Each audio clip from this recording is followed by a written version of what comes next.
Ever since he significantly contributed to a massive Republican defeat in a Wisconsin Supreme Court special election, Elon Musk has been publicly humiliated. And recently, it's gotten so bad that Donald Trump humiliated him, Transportation Secretary Sean Duffy humiliated him, and then, in a roundabout way, Musk humiliated himself, all back to back to back, and we have to talk about it.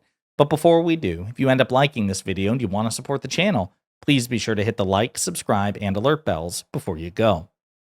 All right, friends, Elon Musk, as you know, is one of the most repulsively unlikable people in politics. This is a guy who used to be relatively popular, and now his popularity is in the toilet, significantly less popular than Donald Trump because of his own character foibles, of his own personal decisions, his approach, his dishonesty, his own the libs mentality, his utter lack of charisma.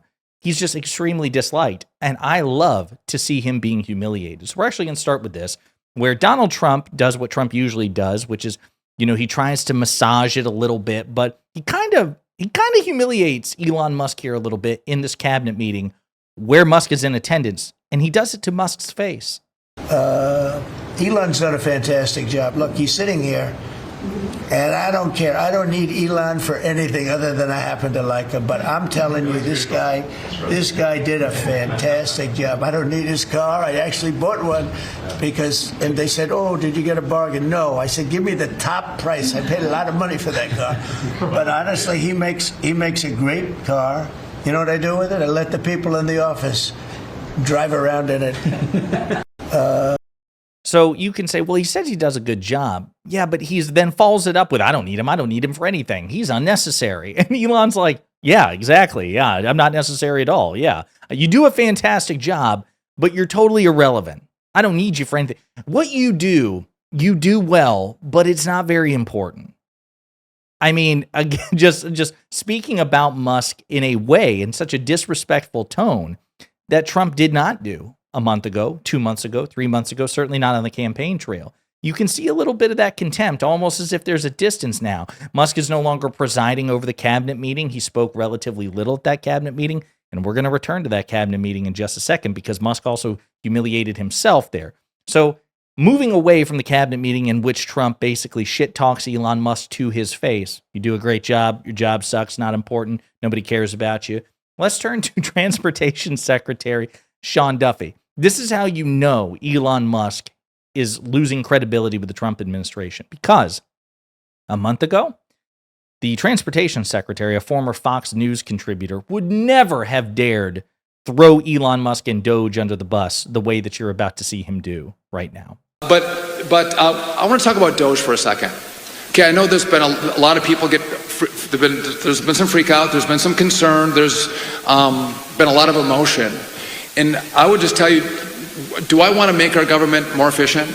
Do I want to be able to do a little more with a little less? Because then I put more money into the great work that we do? Yeah, I want to do that. But you can't do that without good people, right? And so, though I want us to be more efficient, I also look, and as I think of DOGE cutting things, I don't know about that elsewhere, but we actually build things here. Right, you can't cut your way to a new road. You can't cut your way to a new bridge. You can't cut your way into a new air traffic control system. So we're actually going to build in this department. And if I love it, I don't know about the DOGE thing. DOGE can't really cut. We can't cut the transportation department into success, which is something that people have been shouting at since Trump was inaugurated. Because as you remember, there was the first fatal commercial plane crash in 16 years on Trump's watch.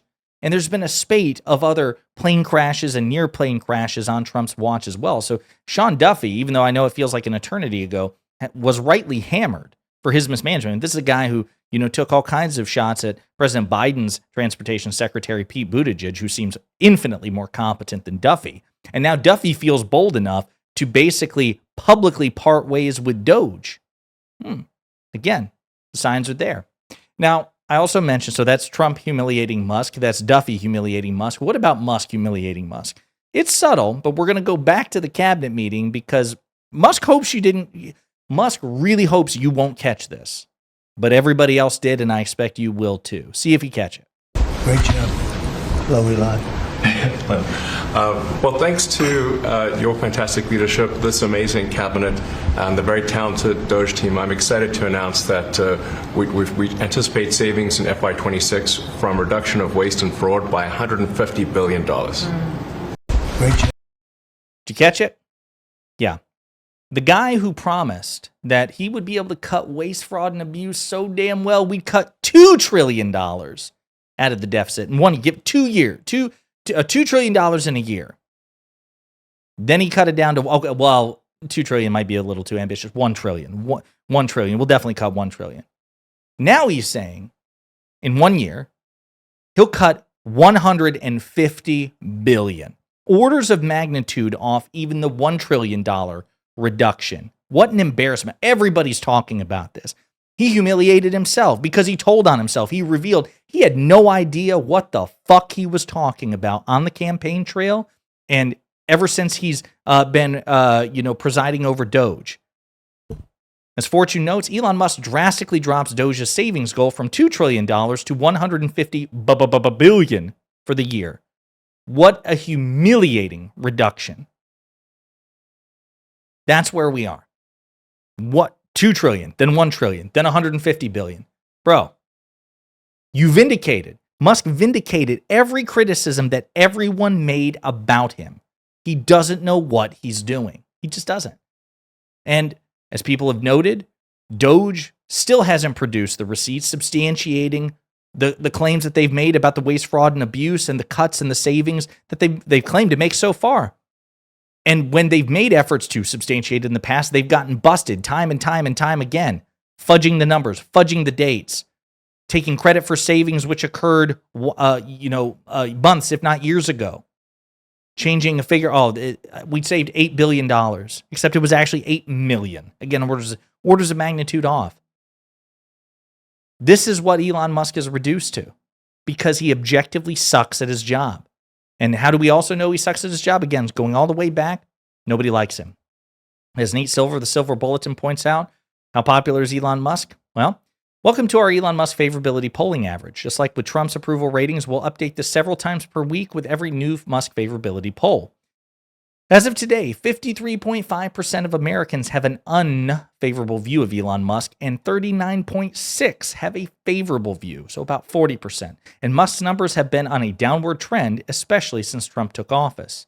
In early January, his net favorability rating was dead even at 0.2%, and minus 0.2%. Could the trend reverse if Musk leaves the government? Maybe. And as he notes, Musk was once fairly popular. But his numbers have inverted as his support for Trump has increased, in particular since he's become a special government employee and the de facto head of Doge. Although Musk may eventually leave the government, he'll remain an exceptionally important and controversial public figure even if he does. Until then, he could be a liability for Trump because he's less popular than Trump is, even as Trump's numbers have also declined. People don't like his unfettered influence over Trump. They don't like how he is the most oligarchic political donor we have ever seen. To any independent, centrist, or conservative out there going, what about George Soros? Elon Musk is objectively far more sinister and corrupt than George Soros is, or Mark Cuban, or any liberal billionaire. Hell, there was one of the I don't even know if he's a billionaire. He's certainly at least a multimillionaire. One of David Sachs's co-hosts on the All In podcast. He's just getting roasted on Twitter now because he's bitching. He, of course, now is a Trump fan. He used to be a Democrat. And he says, I was a Democratic mega donor, and I was never invited to the White House. The White House never called me. I could never get into. In other words, he says he went MAGA because his wealth bought him access to Donald Trump in ways his wealth never bought him access to President Biden or to President Obama. The Democrats have their faults, and there is certainly a level of corruption in the Democratic Party. I would never deny that, but it is a lie. Anyone who says that the parties are equally corrupt or that the Democratic Party is more corrupt is either ignorant, lying, or really stupid. The receipts are there. People don't like Musk's corrupt conflicts of interest, his corrupt incentives, his dishonesty, his radical, insane partisanship, his conspiracy theories. If you actually go to Twitter or X, his social media platform, and ask, who are the biggest purveyors of disinformation on X? Grok Musk's own AI will tell you Elon Musk is one of them. That Elon Musk is partisan. He's petty. His own AI tells on him. He's just objectively a terrible person. And it's great to see him get publicly humiliated. Again, seeing Trump throw him under the bus, Sean Duffy of all people throw him under the bus, and then Musk himself, the cherry on top of the humiliation sundae, admitting, yeah, it's not 2 trillion, it's not 1 trillion, it's more like 150 billion. Pathetic, a decisive objective failure of DOGE, and we should be talking about it. In the meantime, let me know what you think in the comments.